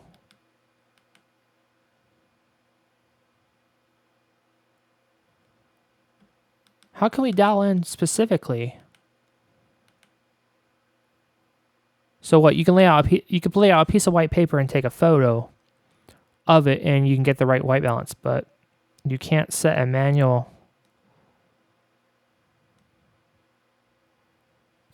You can't set a manual color temperature? Really? Okay. So here's our options, guys. Auto, don't recommend. Incandescent, fluorescent, direct sunlight, that's outside. Shade, cloudy, flash. Don't know what flash means, but... Oh, for images taken with Nikon flash units, color temperature set to around 5400. So what I'm looking for, the magic number is 2700. This isn't going to be, this is going to be more towards daylight. No. We'll set incandescent, guys. We'll do incandescent, which is going to be similar to soft white, but not exactly. The colors are going to be slightly off, but look at that. That looks a lot better, guys. A lot better already. Okay. So I played around with this enough. The real question is, did we remove our limit, guys? That is the real question. So, what I'm going to do is I'm going to plug an adapter into this. And just let it run. See if it times out. And if it doesn't time out, our hack worked. And then we will then proceed on to doing just a test multicam angle. And then wrap up this video. Like I said, guys, I just picked up this camera because of the aforementioned reasons. It's very similar to my existing camera, so it's going to have a similar image. It's an older camera, so you can get them for really good prices, including lens, compared to newer cameras such as the A7S III, which is very, very expensive. I can get better image out of this if I manually lock in my exposures and improve the lighting in this room. I'm going to add additional lighting down the road. And it will give me multiple camera angles. I'm able to apply a firmware hack to where I don't have to worry about that timeout limit anymore. This thing can just run and run and run. Since it's pretty much similar to my existing camera, my existing charger and batteries will work with it, along with my AC adapter. It's excellent for hybrid. What I mean by that is this camera is excellent for photos. Even though it's really not intended for videos, it's excellent for photos. So it's good to have an arsenal as well. Yeah, well, I'll go ahead and get this camera set up to be plugged in. We'll go from there. Okay, guys. So I did attach the D5300 onto my tripod finally. I have it pointed at a clock along with a timer. I'm going to bring up the info. Yep, white balance. We're at an ISO of 2000 right now. 1/60 shutter speed, aperture of 6.3. And our exposure, I think that looks fine. So I'm actually running in manual right now, guys. So the exposure shouldn't change around either. So beautiful. We're going to let this run and play out. And see how it works. So I ain't even gonna touch this. So I'm just gonna focus. There, I just locked focus. So we'll start our timer now. That's gonna count down. Now I have the live view set to 15 minutes, but that was the hack, right, guys? So I'm not touching the camera right now. It's not being touched. It's plugged into the AC adapter, spitting out HDMI into my cam link. And we'll let that bad boy run, guys. We'll see if it times out at all. So the reason I chose 30 minutes is because that is the highest option that the camera had before. Okay? So if it can go beyond 30 minutes, we already know. It works. She's good, right? So I'll come back down maybe 45 minutes, maybe an hour. I don't know how long. And see if we still got image out of this camera. Hopefully we do.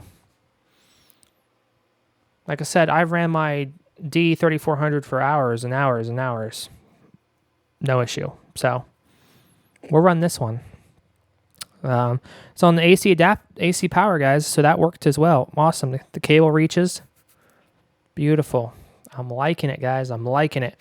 Now the tripod will be coming along with an SD card for it, so I can't wait. So I haven't touched it. So I'm going to go ahead and show you guys the setup. I'm going to pull my D3400 into the sink here, guys. Okay, guys. We're on the D3400. There is the D5300 connected via HDMI cable. Oh, you guys can see that. I'm holding the mic in my hand too, so it's not really ideal. Pointed at a clock.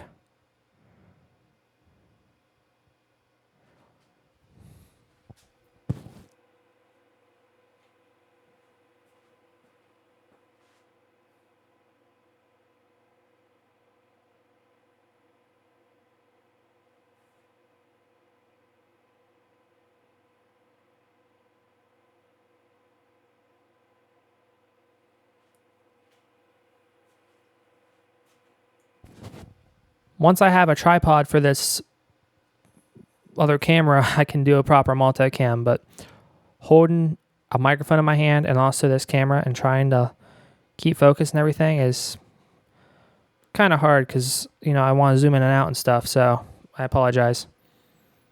But I'm going to show you guys the cam link it's going to. And I have not touched that camera, guys. It's just spitting out image, so.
So there you guys go.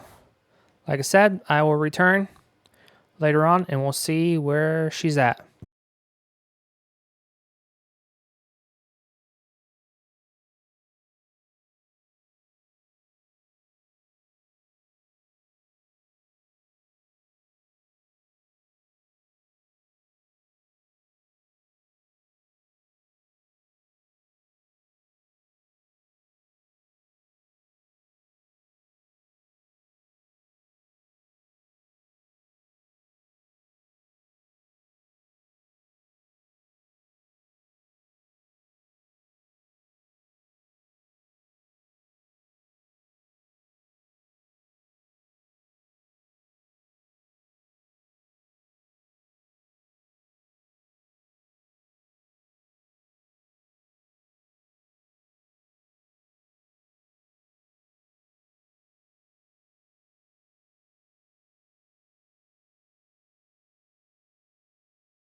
Okay, guys, so back downstairs, and guess what? The camera never turned off. So it successfully works. And our timer looks like it maybe vibrated too much that it moved out of camera angle. Looks like we're 29 minutes over, so I'm going to go ahead and stop that and clear it out. make our timer happy. But as you guys can see, we got the timer right there. I did not modify it in any way. I may have sped up the video, but that's probably about it. But yeah, I would say success. I am very pleased with it. And it's still responsive.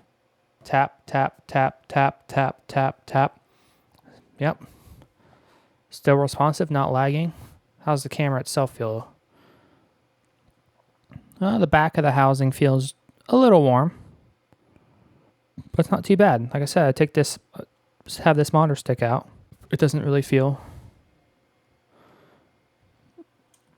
overly hot. She's working. She's a beast. Nice. I like it, guys. I like it. So, since we have the D5300 on the tripod, now you guys can actually see my my camera that I've been using for years. There's my Nikon D3400. If you guys don't believe me that this is a different camera than the one I was showing earlier. You guys can see the model right there. Might have to change the camera angle, but so guys, there is my camera that I've been using for the past 5 years, almost 5 years. I think I got it summertime of 19. So yeah, past 5 years.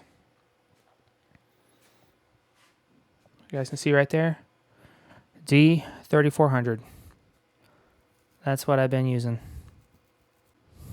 And we are recording, indeed, the 5300. There's the back of it. I actually have the Nikon strap. You guys can see the screen is fixed, guys. So there's my camera.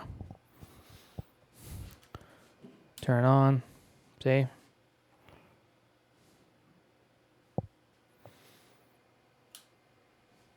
Beautiful. Can't complain. Can't complain, guys. I would like to do multiple angles, but ideally I need to have 2 tripods. The other one's still on the way. I could have held off until I got the other tripod, but I was too excited to play with my new toys, right? There should be a way to see how many photos it's taken, the shutter count. So let me look up how to do that. I'm curious. Oh, okay. Nah. You have to connect a USB cable to the camera, connect it to your computer, and run Nikon software to pull that. I don't feel like doing that. I'd have to have the right cable too. It might be USB. Might be USB-B. Or it might be micro. Let me see.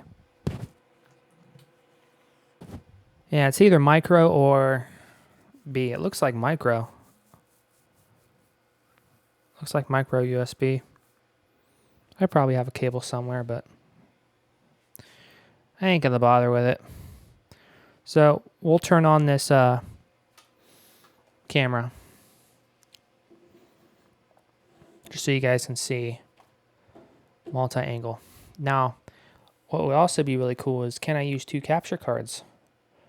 That we're gonna save for another video. Is I do got some capture cards, and if we can bring in multiple cameras into the computer, and also maybe a computer I'm working on, the display of the computer, whether I'm in BIOS or whatever, that would be also awesome.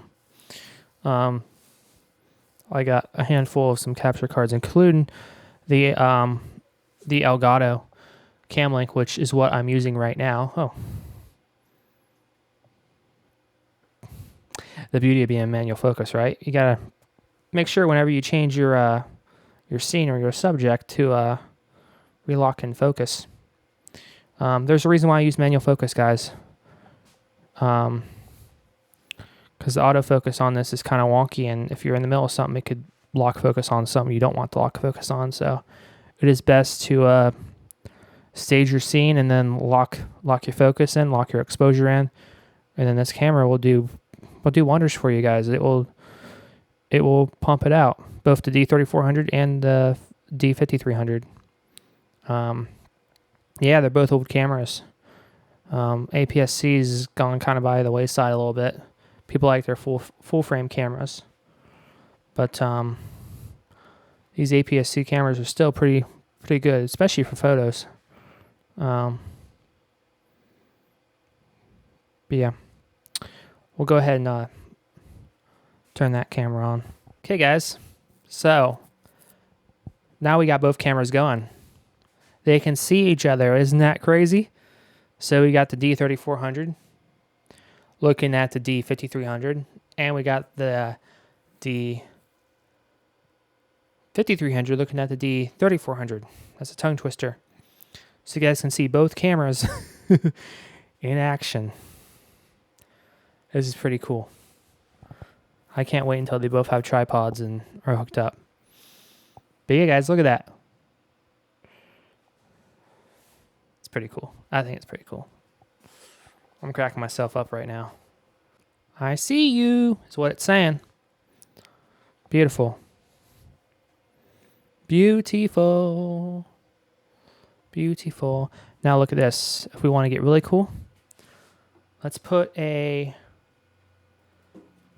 flip camera between it so we can get both sides of this flip camera, right? Now, guys, look at that. Now we see a flip camera. I believe that's the 2nd gen flip Ultra HD camera. It's a 720p camera. But the beauty of having multiple cameras, guys, is that I'm able to see both sides. So, front, back. Just like that. Let's do that again. I need to adjust my snapping skills. That sucked. Front, back. Look at that, guys. I'm playing voodoo tricks with you guys, ain't I? But once both these cameras are properly set up on tripods, I get power adapters for both. Be nice to bring HDMI into both. Now, I won't have that timeout hack on the D3400, so I'd have to put a little timer on me like I have, or just occasionally check it. But potentially get more D5300s in my arsenal. Maybe 2 more. So I have 3 camera angles for even higher production values, maybe. And like I said, I'll ride these bad boys out until I can have the money to get a Sony A7S III. And even when I get a Sony A7S III or an FX6 or an Arri Alexa Classic or, XYZ, I'll still have these cameras. I'm going to keep them in my arsenal. They might be B cams. I'll definitely use them for photography, of course, when I take photos of products and whatever. So, yeah, guys. And we will be doing a video on these flip cameras down the road, too. I don't know if the one we're looking at right now has batteries or an SD card in it. I doubt it. Oh, it has internal memory. I'm sorry. It has battery. 1 hour 58 remaining. No. Should we record from the flip camera, guys? I say send it. So let's make sure we got both still in focus. The D5300 looks okay. Let me check the 3400.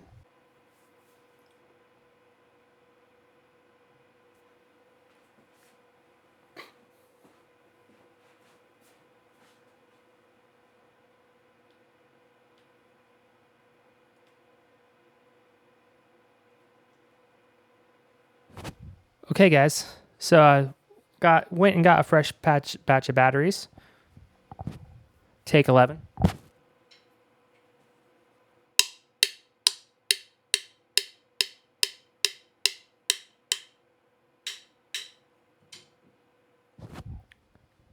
Okay, guys, so I just went and got a fresh batch of batteries. So, watch this. This is going to be pretty drippy. Front, back, flip camera. Come on, guys. I'm having too much fun here, ain't I? Gotta admit. Guy knows how to have fun. Front. I need to learn how to snap a little better. I'm not in it today, guys. So we're on the D5300 right now. Got an old flip Ultra HD camera. I believe it's a 2nd gen. The one that's not all rubber goes to hell. It's actually just regular plastic, which I prefer. 3rd gen one, the rubber got all sticky and nasty. It's disgusting. I have to get some... You just have to rub the hell out of it with ISO alk. It'll eventually go away, but it's a pain in the ass. Back. We're on the D3400. If it still's got battery. It does, but it's got low battery, but it's still chugging away. So you guys can see the back of the flip camera now. Be nice if I had tripods for all these cameras. I actually do got a mini tripod that might be able to put that flip camera on. Now that flip camera is only 720p, and of course it has a much crappier sensor and a fixed lens. But you know, now let's flip over the flip camera. Now we're on the flip camera. If it's still got battery, I just put fresh Duracells in them, or as I call them, Duraleaks. Yeah. So right now you're looking at the front of the D5300.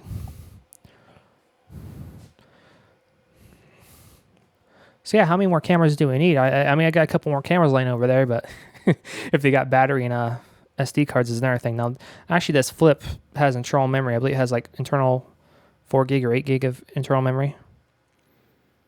Well, I think there's 2 different models. I think there's one that can go up to 2 hours and one that can go up to 4 hours. Or no, one that can go up to 1 hour, one that can go up to 2 hours. Anyway, this video is not about the flip cameras. That's going to be another video down the road, but we're just having fun right now, guys. You know? We're just having fun. I think I've dragged this video on long enough. We were able to verify that the... let's flip over to the D3400. Sorry. Oh, not the 3400. The D5300. There we go. D5300 editor, please. Thank you. Okay. So we're back on the D5300. We should be, if future me listened. But yeah, we proved that the timeout limit is fixed on this camera. It will run all day and night. Should run all day and night on that AC adapter. Plugged into my cam link. Going into the computer. And it's brilliant. It's awesome. I love it. Nothing more else to say. There'll be more videos in the future. I got to do a video on these capture cards. We're going to play around with those. Be able to bring in not only cameras into the computer, you know, multiple cameras and stuff, but instead of pointing a camera at a screen, we can hook up computers, laptops, you know, desktops, servers, whatever, directly into a capture card and be able to fully capture them correctly, along with capturing the BIOS and boot up sequence and all that stuff. So that's going to be pretty cool.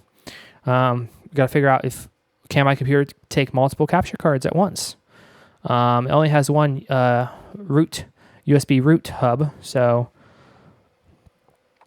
that might be an issue. Might not. I have 2 different model of capture cards. I got a Vivitar and a Camlink Elgato, or an Elgato Camlink. But anyway, guys, this video's gone on long enough. New camera add to the arsenal. You know, it's not the greatest camera for video, but it's not a bad unit either. Not a bad camera. And we're gonna keep chugging along with this. And each time, guys, I'm gonna try to improve my production value even more and more, get better at it, produce higher quality videos. This video was kind of a dud because I didn't have all the stuff I need. I should have had all the tripods here. I should have had the SD cards, everything I needed to have to. But you know, sometimes you like to have fun. You can't wait for stuff to show up. You want to have a little bit of fun. The gear's here, the toys are here. Time to play with them. So anyway, guys, that's gonna wrap it up. Thanks for watching.